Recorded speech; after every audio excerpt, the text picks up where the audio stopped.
So i-try na to ning tsinelas sa akong anak. Tan-aw na to og fake bag yun nga dili siya matangtang or nabudol ba ko gamit ni ever ha. Bago pa ni nga tsinelas ha. Unta no, mupikit siya kay kung mabdili gani mupikit na impas ni tsinelas ha.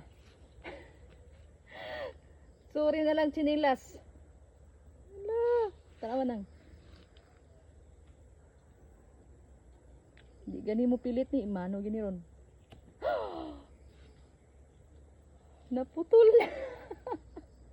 My God. Unta mo pilit kay kung di gani mo pilit. Goodbye tsinelas. Saban dito tong bana dani. So unsaon ato na atong papilitan gamit niyo. Nakita. Pakita na to na kanin siya atong butangan. Ano. Kati.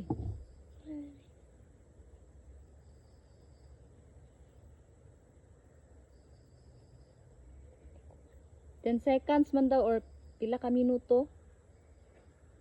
Wala na. Ha? Kuha mo kamot.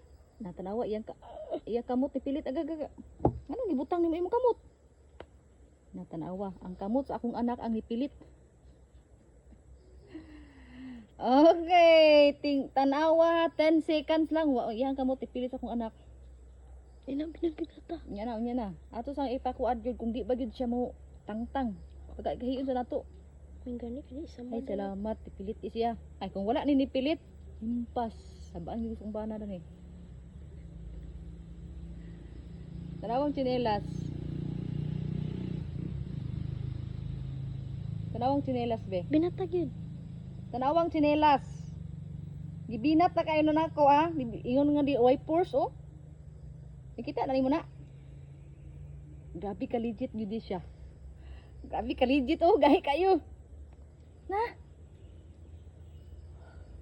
Kung namoy bugto nga tsinelas diha, way labot bugto nga panty ha. Kani gamitot papilit.